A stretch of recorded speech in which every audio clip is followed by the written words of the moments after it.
Good evening बच्चों। ये lesson 1 है प्रिंसिपल ऑफ अकाउंटिंग्स का। प्रिंसिपल अकाउंटिंग्स सब्जेक्ट है जो आपके पास फर्स्ट ईयर में है। अच्छा, इसमें बहुत सारे टॉपिक्स ऐसे हैं जो कि सिर्फ फर्स्ट ईयर के लिए नहीं बल्कि कि बैचलर्स लेवल तक के लिए भी जाते हैं। यहाँ पे भले ही फर्स्ट ईयर लिखा हुआ लेकिन आप बैचलर्स लेवल तक जा सकते हो किसी भी क्लास तक, ठीक है, क्योंकि ये अकाउंटिंग है। अकाउंटिंग चेंज थोड़ी हो जाएगी किसी भी क्लास के लिए। जो आप पढ़ रहे होगे बेसिक कॉन्सेप्ट्स यही रहेंगे, चाहे आप डिग्री क्लास में पहुँचे हो या फिर आप 11वीं क्लास में पहुँचे हो। तो पहले सबसे बात शुरू करते हैं कि अकाउंटिंग होती क्या है। अब अकाउंटिंग यहाँ पे मैंने 2 डेफिनेशंस दी हैं आपके लिए। सबसे सिंपल डेफिनेशन है the process of work of keeping financial accounts, यानी जो आप हिसाब किताब रख रहे हो ना अपने फाइनेंस का, अपने पैसों का, उसको कहते हैं अकाउंटिंग करना, ठीक है। हमारे पास है भाई कि ऑब्जेक्टिव्स क्या होते हैं अकाउंटिंग के, भाई कि बिजनेस ट्रांजेक्शन को रिकॉर्ड करो, अपने जो टैक्सेस हैं और इनकम टैक्स वगैरह ये सबको आप असेस कर लो कि कितना अपने इनकम टैक्स लगेगा, कितना आप कमा रहे हो, तो उस पर अकाउंटिंग यूजर्स यानी कौन कौन खर्च कर रहा है, कौन कौन नहीं कर रहा है, क्या मसला हो रहा है, कौन कौन अकाउंट्स रख रहा है, कौन नहीं रख रहा है। Communicate to management. अब आप मैनेजमेंट के साथ साथ चलो घर की एग्जाम्पल ले लो। घर में आपकी अम्मी अब्बू हैं जो पैसे मैनेज करते हैं। अक्सर अम्मी कर रही होती हैं कि अब्बू उनके हाथ में पैसे देते हैं और बोलते हैं कि भाई इतना इतने सामान है, अब नहीं ये मैनेज करना है। तो आपको जब अम्मी पैसे देती हैं कि भाई फ़लाँ सौदा ला दो या फ़लाँ ये चीज़ कर दो, तो आपने टोटल करके बताना होता है अम्मी को कि अम्मी इतने की ये चीज़ आई, इतने की वो चीज़ आई। तो इन दिस वे आप कम्युनिकेट कर रहे हो मैनेजमेंट के, खुद अकाउंट करके और मैनेजमेंट से कम्युनिकेट कर रहे हो कि भाई इतना खर्चा हुआ, ठीक है, ताकि हिसाब किताब आपका सही रहे।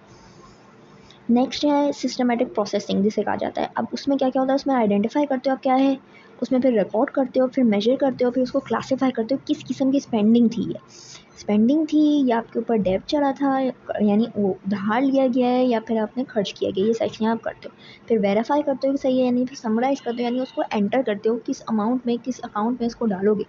फिर इंटरप्रेट करते हो कि इसका मतलब क्या बन रहा है आपकी कंपनी के लिए, आपकी शॉप के लिए, आपके घर के लिए, किसी भी चीज़ के लिए। आप कम्युनिकेट करते हो यानी कम्युनिकेशन वाइज आप कैसे बताओगे सामने वाले को, जो हायर मैनेजमेंट में है उसको आप कैसे बताओगे।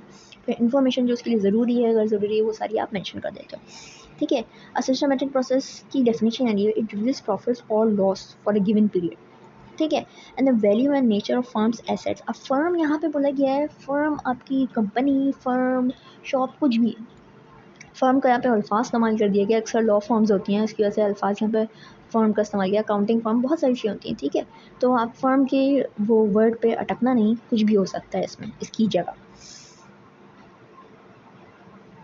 अब चलिए हम सीखते हैं कि एसेट्स क्या होते हैं। एसेट्स क्या होते हैं, resources owned by a company, जैसे कि कैश, रिसोर्सेज यानी उनके जो यूज़ करने वाली चीज़ें वो यूज़ कर सकते हैं, रिसोर्स है कि उनको इस्तेमाल किया जा सकता है।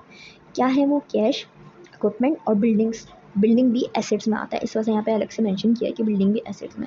अब कुछ और एग्जांपल, कैश के इक्विवेलेंट, अकाउंट्स रिसीवेबल वो अमाउंट है, वो पैसे हैं जो आपको मिलने वाले हैं, ठीक है। रिसीवेबल में वो बुक हो गए हैं कि भाई इतने अमाउंट आपको मिलना है, ठीक है ना। जैसे आपसे कोई सी चीज़ किसी ने ख़रीदी है और बोला कि मैं फ़लाँ डेट को पे करूँगा, तो वो जो बोल रहा है ना फ़लाँ डेट को पे करूँगा, वो अमाउंट आपके अकाउंट्स रिसीवेबल में भी काउंट हो जाएगा कि भाई आपको ये मिलने वाले हैं पैसे। इन्वेंटरी यानी आपके पास क्या क्या सामान है उसको इन्वेंटरी बोला जा रहा है। इन्वेस्टमेंट, आपने कहीं इन्वेस्ट किया है और किसी तरह प्रॉफिट वगैरह उठाने वाले हो, कुछ भी होने वाला है ऐसा, तो वो आपका एसेट्स हो गया। अब PPE, property plant and equipment. Property यानी आपने कहाँ पे अपने वो खड़ा किया हुआ है, ये प्रॉपर्टी एसेट सिर्फ और सिर्फ तब है जब वो परचेस्ड है, यानी आपकी खरीदी हुई, आपकी ओन्ड है। अगर ओन्ड नहीं है, आप किसी तरह रेंट पे कर रहे हो, किसी और तरीके की है, तो फिर ये एसेट में नहीं होगी, सिर्फ इस तरीके में होगी जब आपकी ये खरीदी हुई है खुद। व्हीकल्स वो वाली जो आप इस्तेमाल कर रहे हो अपने बिजनेस के लिए किसी तरीके से, वो आपका एज ए एसेट। अब फर्नीचर भी आपका एसेट है बिजनेस में। पेटेंट्स वो होते हैं कि जैसे वो सपोज़ करो आपने आइडिया बनाया नए किस्म के माइक्रोफोन का या नए किस्म के हेयर बैंड का, किसी भी चीज़ का। अब आप चाहते हो कि भाई ये आपका आइडिया है तो आप ही को क्रेडिट मिले, कोई और चोरी करके इसको ज़्यादा आगे ना बढ़ा दे, तो आप पेटेंट करवा लोगे अपने नाम पे कि भाई ये चीज़ तो पहले मैंने बनाई है। अब क्या होगा, पेटेंट करवा लोगे तो जब भी किसी और को यूज़ करनी होगी ना, वही सेम डिज़ाइन, वही सेम चीज़ बनाने की कोशिश करें, तो उसको आपसे परमिशन लेनी पड़ेगी और उसको आपको पेमेंट करनी पड़ेगी। तो आपका एक एसेट हुआ पेटेंट्स, सही है। अब एसेट्स के कुछ कॉमन टाइप्स होते हैं, ठीक है ना। एक करेंट एसेट कहलाता है, non current, physical, intangible, operating, non operating. ये अलग अलग किस्म के एसेट्स होते हैं, इसके बारे में हम आगे पढ़ते चले जाएंगे। अच्छा, अब क्या है हमारे पास, लाइबिलिटीज़ भाई जो चीज़ हमें नुकसान पहुँचाने वाली हो किसी तरह, बेसिकली आपको पे ऑफ करना हो।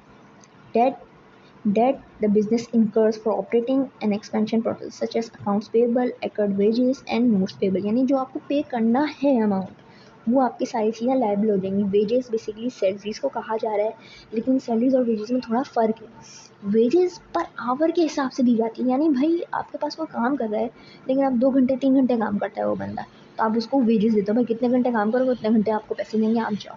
ठीक है, अब आपका कोई परमानेंट ऐसा एम्प्लॉय नहीं है जिसको आप पक्का बोलो, आप टेम्परेरी वर्कर बोल सकते हो उसको। ठीक है, नोट्स पेएबल यानी जो अमाउंट आपने देना है किसी को, आपने भाई नोट लिख दिया कि भाई मैं इतने दूंगा आपको अमाउंट, इतने आपको पैसे देने वाला हूँ मैं, तो बेसिकली आप वो लिख दोगे, नोट्स पेएबल में आ गए। नोट्स पेएबल में और भी चीज़ आती है लेकिन बेसिक मतलब इसका यही है। अब एग्जाम्पल ऑफ लाइबिलिटी, बैंक डेप्ट यानी बैंक से कर्जा लिया हुआ। मोर्गेज डेप्ट का मतलब आपने जो घर खरीदा है उसके आप पैसे भरते चले आ रहे हो, इंस्टॉलमेंट में जैसे बोलते हैं ना घर लिया है, वो मतलब इसका। मनी और टू सप्लायर यानी सप्लायर्स से आपको अपने पैसे देने हैं, कर्जा है बेसिकली आपके पास। वेजेस हो, टैक्सेस हो, ये सारी चीज़ें लाइबिलिटीज़ पाएंगे। बेसिकली जो अमाउंट आपने पे करना है किसी तरह वो आपकी लाइबिलिटी है। ठीक है, अब इक्विटी क्या है? The amount of ownership left in the business after deducting total liabilities from total assets. Total liabilities और डिडक्ट कर दो आप टोटल एसेट्स है जो आपके पास बिजनेस में, तो आपके पास जो अमाउंट रिमेनिंग है ना वो आपकी इक्विटी है।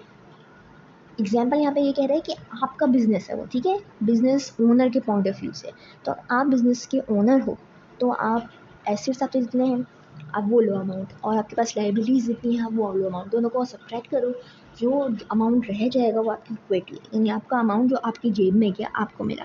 ठीक है, उसमें कॉमन स्टॉक होता है, प्रेफर्ड स्टॉक होते हैं, ये सारे किस्म के स्टॉक्स और क्या क्या पेमेंट है इनके बारे में हम आगे जाके डिटेल में पढ़ते चले जाएंगे। ठीक है, अब समरी देखो, इसमें हमने अकाउंटिंग सीखी कि अकाउंटिंग क्या होती है, एसेट्स क्या होते हैं, लाइबिलिटीज क्या होती है और इक्विटी क्या होती है।